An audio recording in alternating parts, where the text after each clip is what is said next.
peu plus sur le monde artistique. So, enjoy the video. Alors, je ne sais pas si on arrive à devenir une artiste, parce que moi, c'était toute petite, quoi. Je peignais, je récoltais des choses, j'étais curieuse, j'inventais des idées, des fictions, etc. Après, on devient ce qu'on est. Ouais.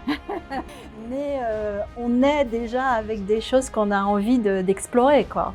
Et pour moi, c'était explorer toutes les capacités qu'avait la mémoire, mon subconscient, tout ce que j'avais accumulé, explorer le présent, la vie, les femmes réelles, les gens réels, qu'est-ce qui se passait, et puis projeter dans le futur des tas d'idées un peu fictionnelles, quoi, comme une série, quoi, tu vois, projeter pour que les gens se retrouvent dans les tableaux, etc. Moi, je dirais qu'on est tous créatifs.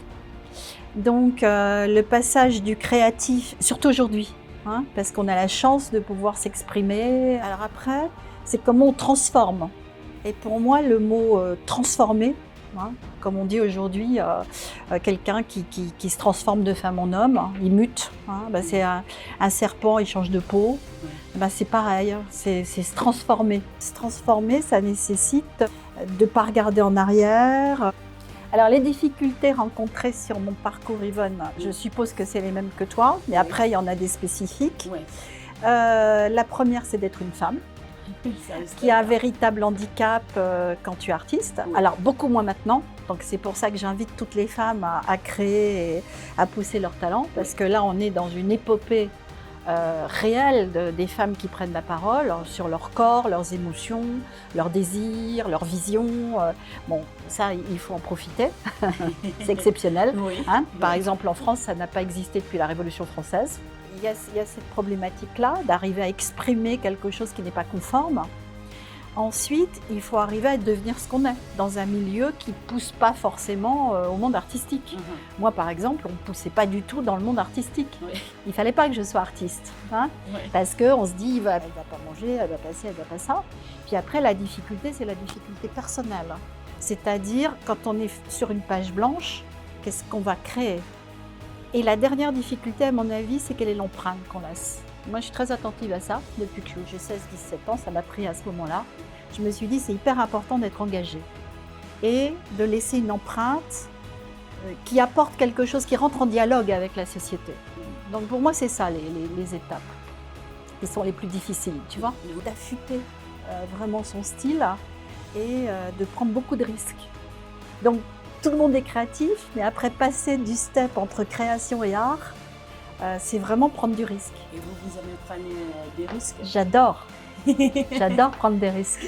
Parce que pour moi, prendre des risques, c'est la vie, c'est bouger, c'est être dans une dynamique, oser dire des choses sur les femmes, sur les hommes. C'est pas rester enfermé sur une chaise. Ce qui est intéressant à dire à une jeune génération, aux générations Z, hein, ceux qui montent, c'est que finalement, moi, pour mon cas, mais je pense que c'est pareil pour tout le monde, à 17 ans, j'avais déjà tout.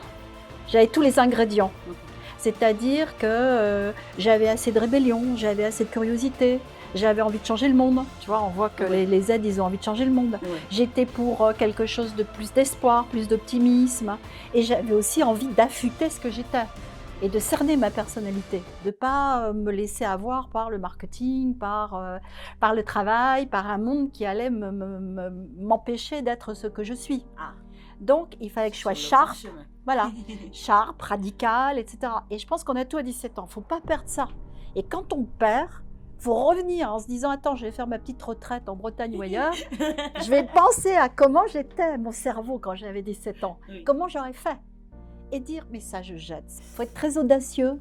Et je pense que ce que je remarque en art, c'est que une fois qu'on a un parti pris, on ne change pas de parti pris. On ne veut pas trop transformer son style, parce qu'il y a une question de marketing derrière. Donc tout est marketé. Hein. Et moi je pense que le contraire. Je pense qu'il faut arriver à changer son style, à être radicalement différent, pour pouvoir affûter plusieurs prismes de sa personnalité. Que si on reste sur un style, finalement on s'ennuie. C'est comme l'amour, quoi. Il faut changer de position. J'ai 3 histoires essentielles pour l'instant, et j'en ai une 4e que je suis en train de faire. Donc, les 3 histoires essentielles, la première, c'est tout le travail à la terre.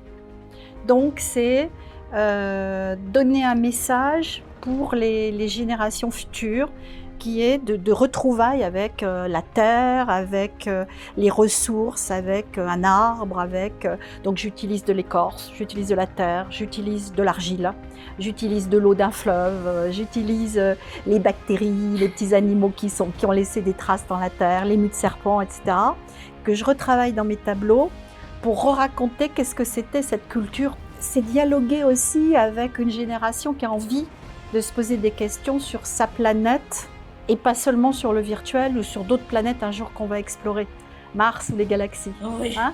Pourtant, moi, j'ai la tête dans les étoiles, hein. Mais qu'est-ce que c'est notre rapport à une intelligence végétale, animale?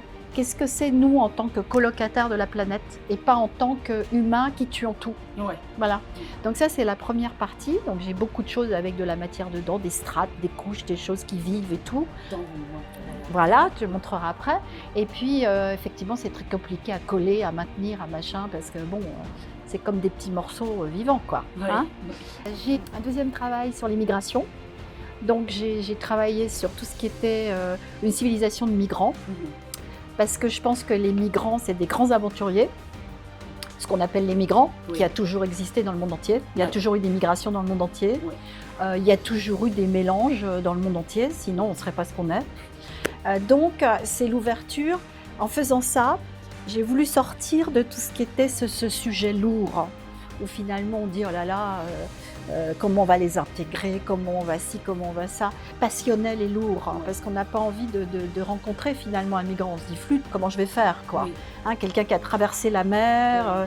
Bon, et du coup, c'était d'inventer cette civilisation qui avait plein de pouvoirs et qu'on avait super envie de rencontrer, parce qu'il y avait un chaman qui était complètement dingue et qui se shoot avec les trucs qu'il fait. Il y en a un autre qui a des bulles partout parce qu'il discute avec des peuples qu'on ne connaît pas. Voilà, c'est-à-dire de rencontrer cette intelligence aussi, hein, rencontrer ces émotions, cette intelligence de l'autre, du différent, hein, que moi j'ai envie de rencontrer. C'est ça qui m'intéresse. Donc, bon, voilà, c'est des portraits de la civilisation. Alors ça, les gens, ils adorent, parce que je ne sais pas pourquoi, parce que sans doute, ça les cultive sur d'autres civilisations. Oui, je pense, Voilà. Et puis, le troisième travail, c'est sur le porn. D'accord. Donc, je trouvais que c'était très intéressant aujourd'hui, parce que les jeunes ont une culture qui a été faite par le porno. C'est que finalement, tu n'as plus de rite d'initiation, et tu ne sais plus si violer, c'est aimer, enfin, toutes ces pratiques violentes ou de drogue pour se désinhiber, etc. Parce qu'il n'y a plus cette structure sur l'initiation. Alors, il y a beaucoup de cinéastes qui travaillent là-dessus. Hein, il y a cinéastes et femmes qui font, Erika Lust à Barcelone, etc., qui font de l'éducation sexuelle ou qui font des pornos qui sont très proches des genres. Et pas du porno où tu prends n'importe quel acteur et il joue n'importe quoi dans un décor si minable. Donc il y a des grands discours là-dessus. Et moi, j'ai pris des prints. J'ai demandé à un jeune qui avait 20 ans, je lui ai dit, sors-moi, qui était homosexuel. Et je lui ai dit, tu prends des prints de tout ce qui te branche sur le porn. Donc il m'en a sorti 300 en 1 heure. Ça veut dire que ça le branchait bien. Donc j'avais plein de prints. Vraiment de porn, et j'ai travaillé ça pour redonner de l'émotion dedans et redonner du fantasme dedans, mais partir de quelque chose qui est notre époque. Ça, c'est les trois sujets que je travaille, et puis donc ça me permet d'explorer plusieurs choses. Et là, je suis en train de faire une grande cartographie. Parce que je me dis que la carte, c'est très important. Quand on a tous des cartes, hein. Quand on voyage, on se fait une carte imaginaire qui n'a rien à voir avec la carte qu'on a et avec le Google Maps. Donc, par exemple, on se dit, tiens, là, il y avait un oiseau, là, il y avait la terre, là, il y avait un chemin, là, il y avait un train, là, il y avait l'amour que j'ai rencontré, parce qu'il faut croire qu'on peut rencontrer un inconnu. Et toutes ces choses-là, narratives. Donc, je fais une grande carte. Et la première, ça s'appelle « Juste après la prise du Louvre ». Qu'est-ce qui se passe dans le Louvre? Donc, quelle est la carte qu'on raconte, etc. Donc, pour l'instant, elle est chez l'encadreur. J'ai hâte de voir les cartographies. Moi, je pense que si tu veux, l'art, il est marketé aujourd'hui. Alors, ça bouge. parce que tu as beaucoup de femmes qui créent des plateformes et qui vendent sur ces plateformes. Ça bouge aussi parce que tu as des lieux qui se constituent, tu vois, grâce à Berlin beaucoup, maintenant plus à Berlin, mais par exemple le Wonderlibert à Paris, où tu as des lieux qui se constituent, on peut présenter des choses, etc.